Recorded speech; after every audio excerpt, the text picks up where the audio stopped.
नमस्कार, उत्तराखंड परिक्रमा देख रहे हैं आप और मैं आकाश देशवाल।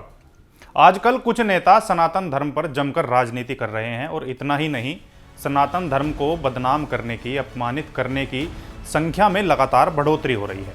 लेकिन अब वहीं सनातन धर्म को अपमानित करने वालों के खिलाफ अखाड़ा परिषद ने मोर्चा खोला है। सनातन धर्म को लेकर कई राजनेताओं द्वारा आपत्तिजनक टिप्पणी की जा रही है, जिसके बाद संत समाज काफी आक्रोशित है। इसे लेकर अखिल भारतीय अखाड़ा परिषद की आपातकालीन बैठक में संतों ने सर्वसम्मति से 3 प्रस्ताव पारित किए। दरअसल सनातन धर्म के खिलाफ बयानबाजी, देवी देवताओं का अपमान और ग्रंथों में वर्णित बातों को गलत तरीके से प्रस्तुत करने को लेकर अखाड़ा परिषद की आपातकालीन बैठक बुलाई गई थी। बैठक में 7 अखाड़ों के संत मौजूद थे। अखिल भारतीय अखाड़ा परिषद के अध्यक्ष श्री महंत रविंद्रपुरी महाराज का कहना है कि कर्नाटक और केरल के मंत्री सनातन धर्म का विरोध कर रहे हैं। अखाड़ा परिषद की बैठक में उन मंत्रियों के खिलाफ निंदा प्रस्ताव पास किया गया। साथ ही स्वामी नारायण संप्रदाय के संतों ने भगवान हनुमान का अपमानित चित्रण किया है। इस कारण संप्रदाय के प्रतिबंध की मांग बैठक में की गई, जिसके बाद अखाड़ा परिषद और अखिल भारतीय संत समिति ने संप्रदाय का पूर्व में बहिष्कार किया। बैठक में संप्रदाय के खिलाफ निंदा प्रस्ताव पास किया गया और संप्रदाय से भविष्य में ऐसा न करने का आग्रह भी किया गया। साथ ही संप्रदाय को चेतावनी दी गई कि अगर फिर भी भगवान हनुमान का अपमान बंद नहीं होता है तो संप्रदाय के खिलाफ सरकार के माध्यम से कठोर कानूनी कार्रवाई की जाएगी। बैठक में हिंदू धर्म के ग्रंथ में वर्णित बातों को गलत तरीके से प्रस्तुत करने पर भी निंदा प्रस्ताव संतों ने सर्वसम्मति से पारित किया। स्वामीनारायण संप्रदाय के संतों के द्वारा हमारे जो इष्ट देवता है, जो हमारे यहाँ पंच पूजा में आते हैं, उनका जो अपमानजनक चित्रण किया गया हनुमान जी महाराज का, तो उसके ऊपर प्रतिबंध के लिए उनकी संप्रदाय के संतों का अखाड़ा परिषद और अखिल भारतीय संत समिति सरदर्शन साधु समाज के द्वारा बहिष्कार किया गया है। फिर भी वो कहीं कहीं उनके पाठ्यक्रम में या उनके वार्तालाप में आज भी वो विरोध में बोल रहे हैं। इसलिए हम सब लोगों ने एकजुट होकर के उसकी निंदा की है।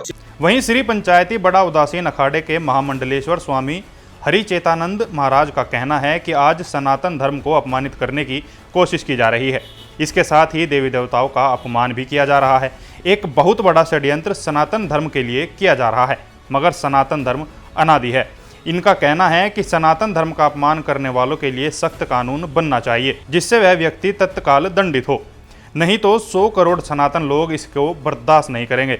उनका कहना है कि अभी भी वक्त है, यह सचेत हो जाएं, नहीं तो पूरे भारत में एक आंदोलन चलेगा।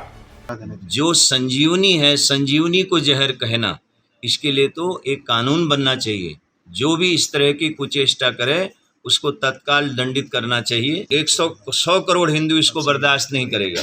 अभी भी ये चेत जाएं, क्योंकि ये पूरे उत्तर भारत से लेकर के दक्षिण भारत तक ये आंदोलन चलेगा और ये सावधान हो जाएं अब, क्योंकि इस तरह से अगर सनातन को अपमानित किया गया तो सनातनी जो है चुप नहीं बैठेंगे। अब खबरों की शुरुआत करते हैं डेंगू को लेकर, जिसकी रोकथाम अब देहरादून के साथ साथ हरिद्वार, नैनीताल और पौड़ी में एक अभियान के तहत शुरू होगी। इसके साथ ही स्वास्थ्य सचिव डॉक्टर आर राजेश कुमार ने झोला छाप डॉक्टरों के खिलाफ कड़ी कार्रवाई करने के निर्देश दिए। कृषि मंत्री गणेश जोशी ने हल्द्वानी में आयोजित होने वाली श्री अन्न महोत्सव को लेकर विभागीय अधिकारियों के साथ बैठक की। बैठक में मंत्री ने अधिकारियों को महोत्सव की सभी तैयारियां तय समय पर पूरा करने के निर्देश दिए। प्रधानमंत्री नरेंद्र मोदी के अक्टूबर में पिथौरागढ़ दौरे को लेकर प्रशासन ने कमर कस ली है। इसी क्रम में अपर मुख्य सचिव राधा रतूड़ी ने सभी विभागों की बैठक कर आवश्यक दिशा निर्देश दिए। बैठक में रतूड़ी ने सभी विभागों को तालमेल के साथ काम करने की सलाह दी।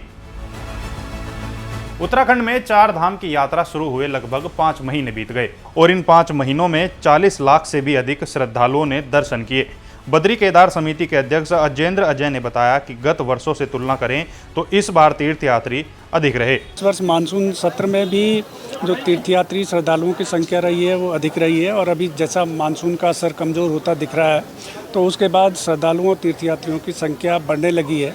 प्रदेश सरकार के स्तर से, बद्रीनाथ केदारनाथ मंदिर समिति के स्तर से जो भी श्रद्धालु तीर्थयात्री धामों में पहुंच रहे हैं उनकी यात्रा सुगम और सरल हो सके, इसके लिए निरंतर प्रयास किए जा रहे हैं। और देहरादून जिलाधिकारी सोनिका ने 18-19 सितंबर को चालदा महासू महाराज मंदिर में आयोजित होने वाले जागड़ा मेले की तैयारियों के संबंध में बैठक आयोजित की। बैठक में जिलाधिकारी ने लोनीवी राष्ट्रीय राजमार्ग के अधिकारियों को सड़क और वैकल्पिक मार्ग ठीक करने के साथ साफ सफाई के निर्देश दिए। उत्तराखंड शासन ने पुलिस महकमे में बड़ा बदलाव किया है। शासन ने 8 पुलिस अधिकारियों के तबादले किए। साथ ही देहरादून समेत 4 जिलों के पुलिस कप्तान बदल दिए। इसके तहत अजय सिंह को देहरादून का पुलिस कप्तान बनाया गया है। बीते 2 दिन से प्रदेश में लगातार हो रही बारिश के चलते मौसम विभाग ने एक बार फिर से पूर्वानुमान जारी किया। मौसम विभाग की माने तो आने वाले 2 से 3 दिनों तक पूरे प्रदेश भर में बारिश रहने के अनुमान है। साथ ही तापमान में गिरावट भी देखी जा सकती है। बीजेपी प्रवक्ता सुरेश जोशी ने मुख्यमंत्री पुष्कर सिंह धामी के जन्मदिन को युवा उत्सव के रूप में मनाने की बात कही। उन्होंने कहा कि जब से पुष्कर सिंह धामी मुख्यमंत्री बने हैं तभी से युवाओं के कल्याण को लेकर नई नई नीतियों पर काम हो रहा है। हमारा सौभाग्य है कि हमारा मुख्यमंत्री भी युवा है और युवा मुख्यमंत्री का आज हम प्रेस कर रहे हैं। प्रेस करने के 2 दिन बाद उनका जन्मदिन है।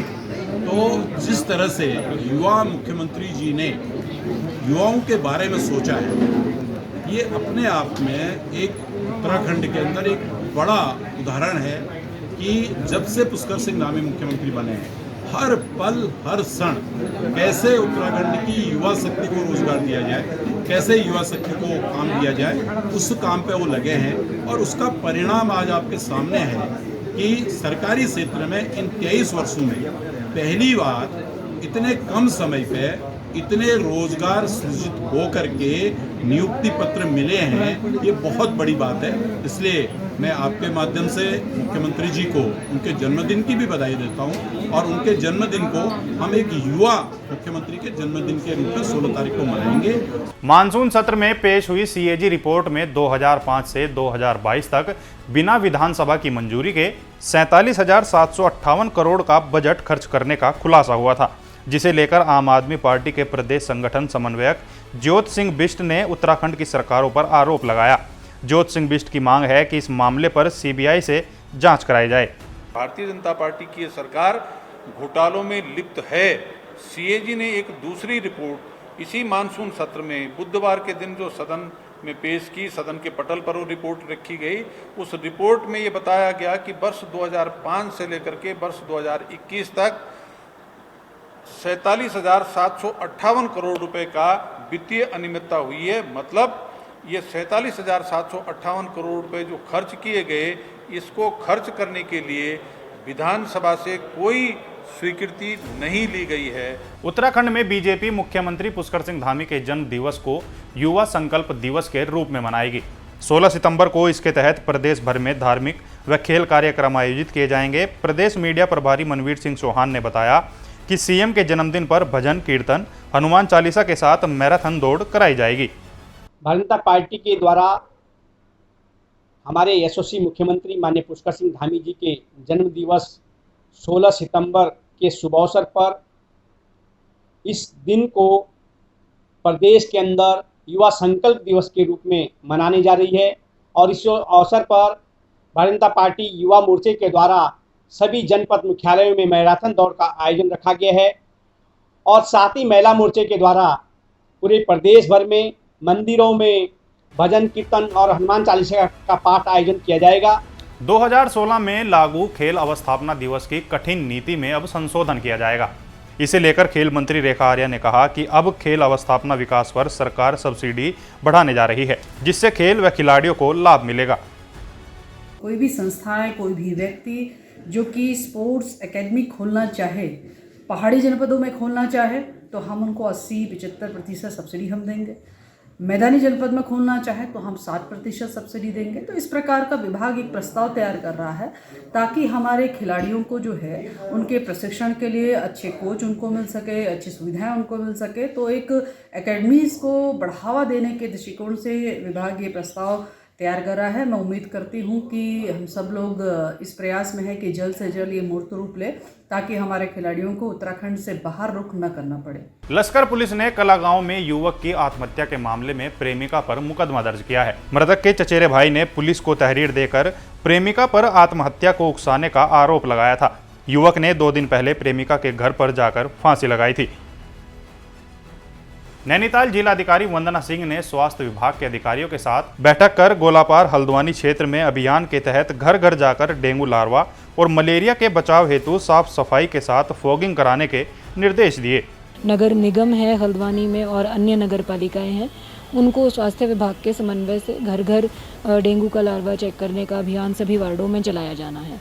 इसके सोर्स रिडक्शन पर थोड़ा फोकस किया जाना है। पिछले दिनों गोलापार से बहुत ज़्यादा केसेस हमारे आ रहे थे डेंगू के, तो वहाँ एक विशेष टीमें गठित करके अभियान चलाया था, वहाँ पर थोड़ा कम हो गई है संख्या। तो अब हल्द्वानी अर्बन से केसेस बहुत आ रहे हैं, उसको हमको थोड़ा फोकस करना है। तो सभी वार्डों में स्पेशल टीमें बनेंगी स्वास्थ्य विभाग और यूएलबी के सहयोग से, और ये कल से ही अभियान सब जगह शुरू हो जाएगा, जिसमें डोर टू डोर वो लोग जाएंगे और जो डेंगू का लार्वा है उसका पहचान करना, चेक करना, अभियान चलाना, ये सब सुनिश्चित किया जाएगा। तो आज के लिए उत्तराखंड परिक्रमा में इतना ही। कल फिर हाजिर होंगे कुछ अन्य खबरों के साथ। तब तक देखते रहिए क्राइम पेट्रोल। नमस्कार।